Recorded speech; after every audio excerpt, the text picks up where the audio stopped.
Fernando había anunciado, nos encontramos aquí en la cabina de RPP con el economista Waldo Mendoza, vicerrector académico de la Pontificia Universidad Católica y exministro de Economía y Finanzas.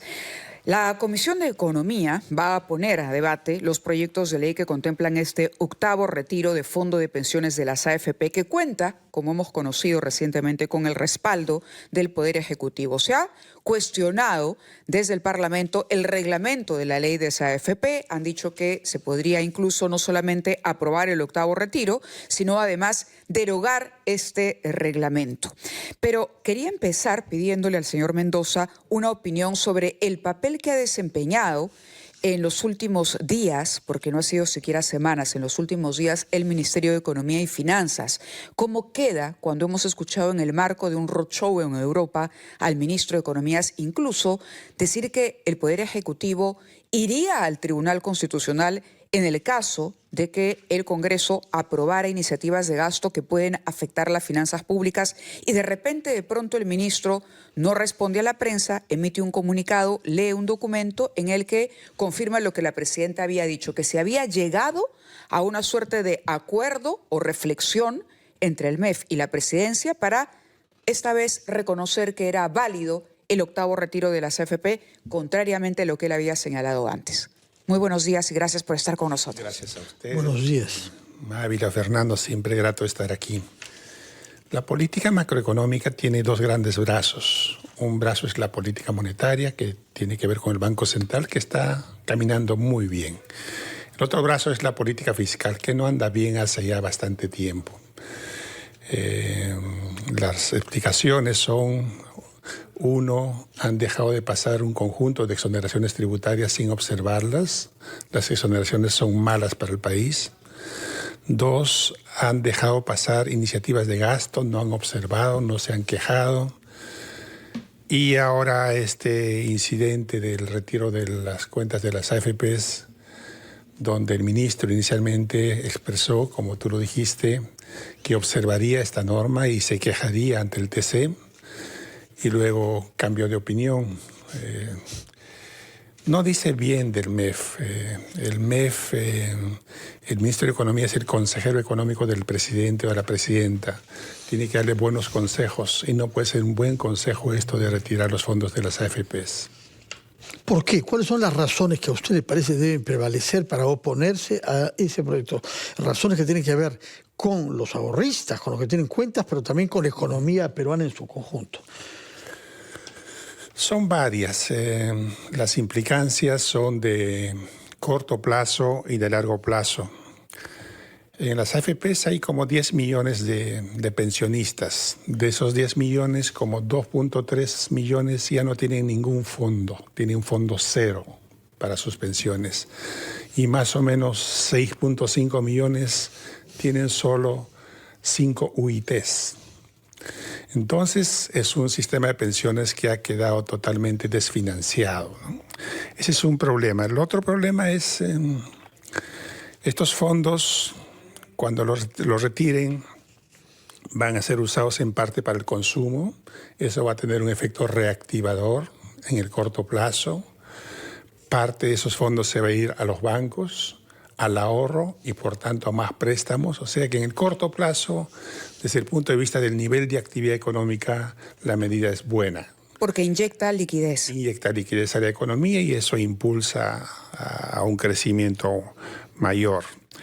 El otro problema más de largo plazo es que el Perú tiene un mercado de capitales donde hay activos de largo plazo con los que las firmas, las empresas pueden financiarse.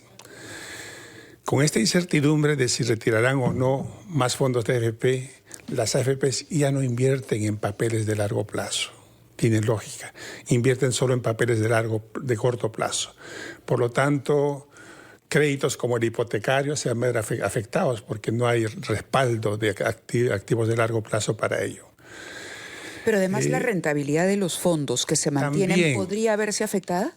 Sí, con seguridad, porque las AFPs, para dar los fondos a los pensionistas, van a tener que vender sus papeles. van a tener que deshacerse de sus papeles. Los precios van a caer de sus papeles. Por lo tanto, la rentabilidad del sistema va a caer también, ¿no? Afectando a los que se van a mantener. Por eso surgía una propuesta que señala, debió ponerse un tope, es decir, debió decirse, ok, el que tiene, no sé, de pronto tanto acumulado o recibe tantos ingresos no puede acceder al fondo. Establecer realmente que sea para quien más lo necesite, es decir, para gente que pueda de pronto verificar o certificar que necesita esa liquidez con urgencia. ¿Eso era posible? Hubiera servido, pero lo que sabemos es que una norma se mata con otra norma, porque teóricamente estas personas que van a sacar sus fondos ya no tienen derecho a la pensión mínima. Eso es lo que dice la ley. Pero como una ley se cambia con otra ley, muy probablemente después de este proceso de los retiros van a ir con la ley del sistema privado de pensiones, ¿no? Y allí posiblemente van a derogar esa norma que dice que los que sacan sus fondos ya no tienen derecho a las pensiones mínimas, ¿no? Entonces el sistema pensionario está herido gravemente y queda claro que con razón o sin razón la gente no quiere ahorrar en las AFPs y eso parece ser una cosa definitiva. Ahora, ¿por qué otros países que han enfrentado dificultades similares con las AFPs, México, Colombia y Chile, han podido hacer reformas que están más o menos aceptadas por todo el mundo y nosotros no? En parte por motivos que hay que investigar, la propensión a ahorrar de los peruanos para pensiones es muy baja, ¿no? La prueba es que cada vez que sale una norma de retiro de depósitos del sistema de las AFPs, la gente va a hacer cola a retirarlos, ¿no? Entonces, hay algo que, a diferencia de los otros países que mencionas, hace más vulnerable al sistema de pensiones peruano. De acuerdo. Tomamos nota de eso. Permítanos ir a una pausa, profesor Waldo Mendoza, después de la cual queremos hablar de otros aspectos que tienen que ver con la economía peruana, por una parte el tema del dólar, pero también el tema de las economías ilegales en el Perú, tema sobre el cual la universidad de la que usted es vicerrector organiza el Aula Magna, el gran evento a mediados de octubre, dedicado a ese tema, economías ilegales, donde habrá una perspectiva comparatista con lo que pasa también en otros países con especialistas invitados del extranjero. Vamos a hacer una pausa y retomamos nuestra conversación con el señor Waldo Mendoza, economista, exministro de Economía y Finanzas.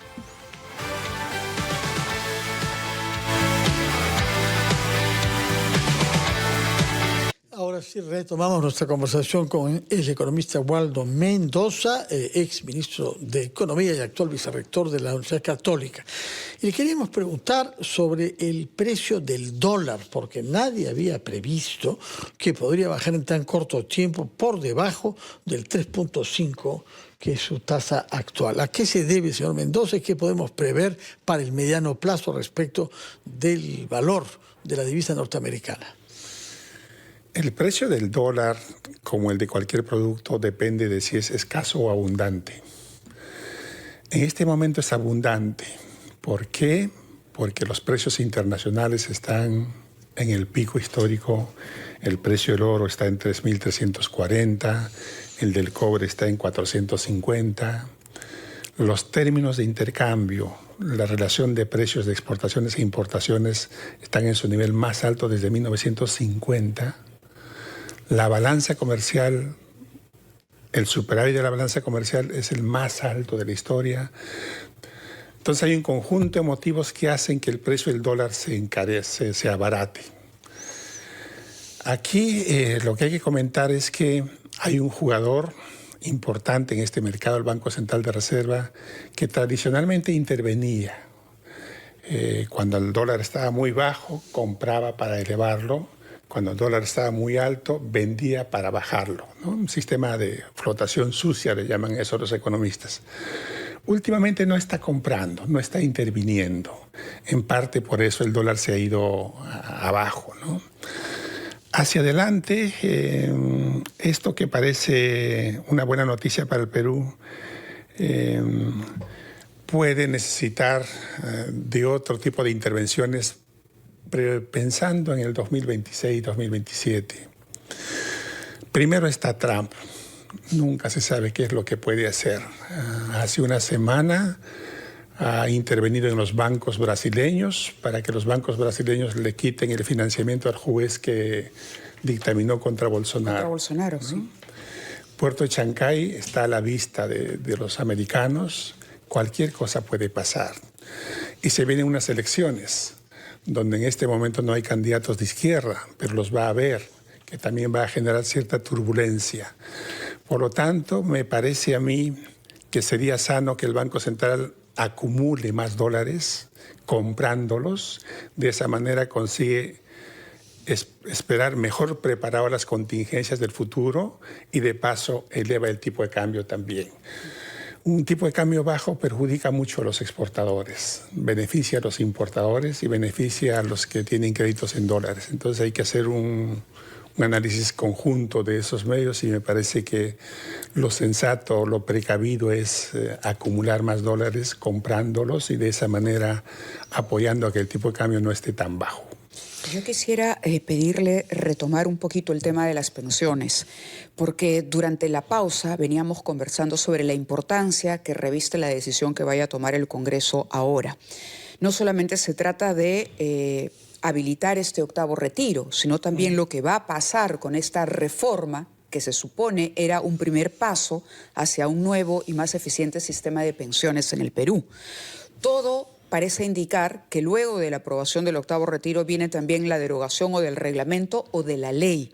Pero la gente tiene que entender, y ahí yo quisiera que usted sea claro, en qué pasa con una persona que no tiene un fondo para las pensiones. ¿Cuál va a ser el destino si solamente queda hábil la ONP o el ahorro voluntario que uno pueda hacer en los bancos a través de determinados productos, ¿no?, financieros que pueda elegir? Sobre el riesgo que hay para la población, sobre todo cuando además se ha extendido la esperanza de vida. Es decir, vamos a tener una población que va a envejecer, va a vivir más tiempo y va a necesitar sostenerse. Ningún sistema de pensiones en el mundo deja de tener problemas. En Europa en particular, el envejecimiento de la población ha hecho que cada vez haya menos trabajadores para financiar a un montón de jubilados que además viven hasta los 80, 90 años. En el Perú va a ser así también. La tasa de natalidad, la tasa de crecimiento de la población está cada vez más bajita. Entonces, la población relativamente joven se está achicando y la población relativamente vieja se está agrandando. Entonces, ese problema va a ser muy fuerte en el futuro. ¿Qué hacer? ¿Qué es lo que sabemos? Sabemos que la población no quiere ahorrar en las AFPs, con razón o sin razón. ¿Está condenada a muerte el sistema de las AFPs? Está en serios problemas, porque, insisto, con razón o sin razón, en la primera oportunidad que tienen sacar su dinero, los ahorristas de las AFP lo sacan.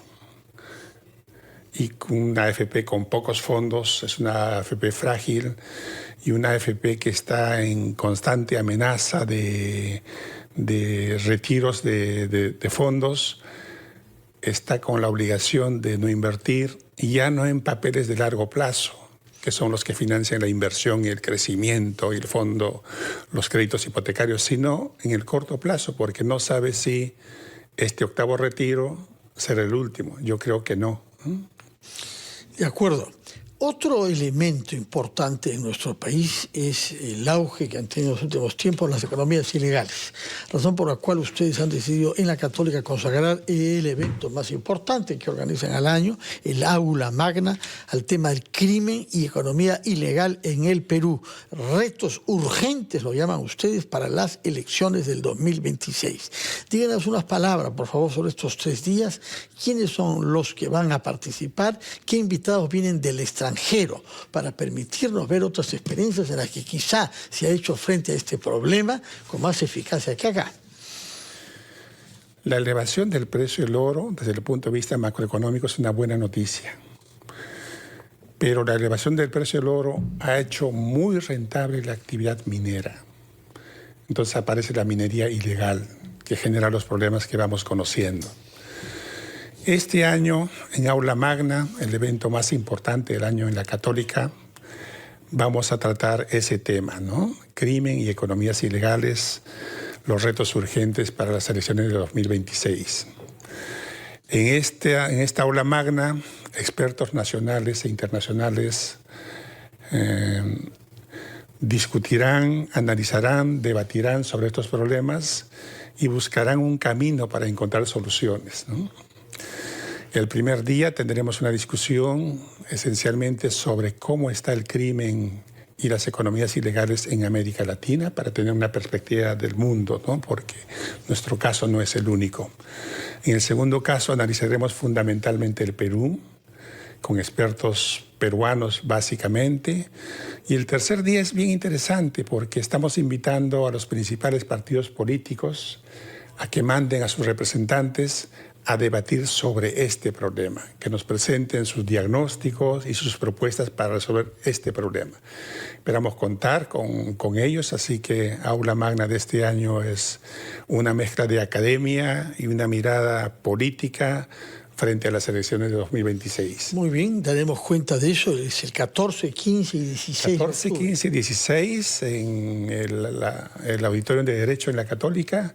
Es un evento gratuito, pero hay que inscribirse oportunamente. ¿Y uno puede seguirlo también digitalmente si no puede asistir? En principio va a ser presencialmente. Muy bien, tomamos nota entonces 14, 15 y 16, acá en RPP sin duda nos interesaremos por este tema porque son los factores claves de nuestra circunstancia económica, el auge de la minería ilegal y la manera como afecta la institucionalidad y cómo puede tener una interferencia con las elecciones del próximo año. Ha sido Waldo Mendoza, vicerrector académico de la Universidad Católica, ex ministro de Economía y Finanzas. Muchas gracias, señor Mendoza. Que gracias tenga usted un buen día. Son las 9:00 Mávila. Hacemos una pausa con los titulares de la hora. Así es. Vamos al gran resumen y regresamos en Ampliación de Noticias.